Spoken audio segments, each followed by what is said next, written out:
For today's video mga komando, nagsubok ako magtanim ng kalabasa. Nasa 30 seeds, 30 butas na pagtatamnan ko ng kalabasa ang binutas ko dito. So kung bago ka lang sa aking YouTube channel, paki-subscribe naman po, Commander Dayubic TV, and of course my Facebook, Commander Dayubic. Paki-like and share naman po ng aking mga videos para supportan nyo na lang kay Commander Dayubic. So ayun, umpisa po tayo sa pagpapakita ko sa inyo no po. First step ko po ito sa pagtatanim ko ng kalabasa mga commander. Ayon, tapos ng land preparation, yan binungkal ko po yan, may mga poste-poste na yan, pinino ko ang lupa niyan para gumanda ang tubo ng binhi ng kalabasa. So mga commander, tinanim ko na yung buto ng kalabasa diyan sa mga nakatusok na kahoy para hindi siya pasukin ng mga manok. Kaya nilagyan ko ng tusok mga commander, kaya baka hindi apakan ng baka mga commander. Sa pagpapatuloy ko ng pagtatanim ko mga kakumander ng buto dito sa kalabasan ito, ayan, alamin natin mga kakumander kung may pira ba talaga sa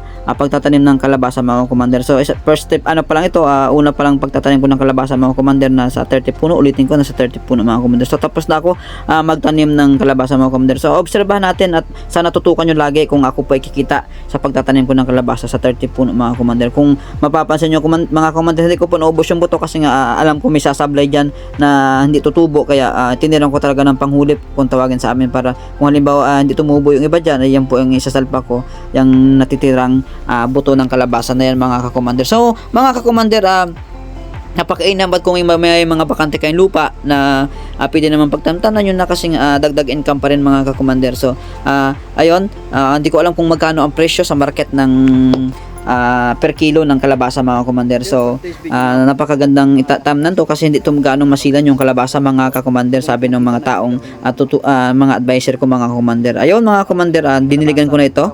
Yung time na yan ay nagdidilig ako at papakita ko na sa inyo yung first week ng pagtubo ng aking tinanim na buto. Ayun mga commander, malaki na yung tinanim ko mga kakumander, diba?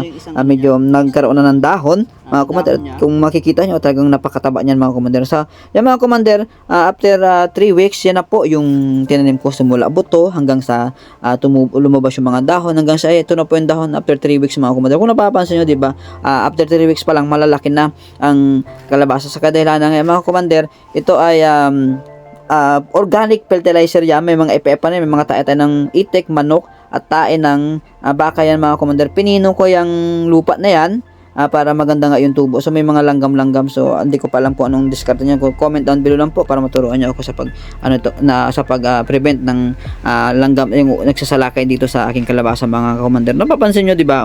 Di ba? Ayan ulitin ko, ito po ay pambinta ko ito mga kakumander. Siyempre kailangan ko rin kumita kasi may mga obligasyon din ako. Ayan ayun napakarami niyan mga kakumander. Nasa 30 puno yung sinubukan ko na yan mga kakumander. Pero sa buong palibot niyan mga kakumander, ako ay nagbubutas na para tamnan ko ng maraming kalabasa. So ang balak ko ay nasa 100 seeds ng kalabasa yung nakaabang ko dyan. Hinihintay ko lang na umalis yung mga nag-iitik dito dahil kalabasa na yung itik at mag-aanihan ang palay mga kakumander. So napakarami niyan mga kakumander. Di ba? Napakaganda nung mataba. Ayun, mataba nga pero may mga uod. Pero siguro pag gumapang yan, okay na mga commander yung aking kalabasa na yan. So mataba kasi mataba na yung lupa, tapos yung nagkaroon pa ng pundo na mga tae ng cow manure, tapos chicken manure, tapos mayroon pang duck manure yan kasi marami akong ipong organic fertilizer dito sa bakuran ko kasi nga di ba nagmamanukan ako, maraming baka nakatali dito sa aming lugar. Tapos may mga itik pa. Ayan mga commander, kung napapansin nyo, di ba, ang ganda ng kulay ng lupa, tagang maitim-itim, sa indikasyon na yan na ito ay mataba sa mga commander. Ayan, lahat po yan mga commander, napakaganda na green na green. So hanggang dito na lang yung pagbabalag ko mga commander. Ayan, hope sana magustuhan nyo at tatukan nyo lagi ang pagtatanim ko ng kalabasa mga commander. Kung ako ba kikita, kung paano ba ang diskarte, ang tamang diskarte sa pag-alaga ng kalabasa mga kakumander. Di ba, ang gaganda niyan mga kakumander, green na green mga kakumander.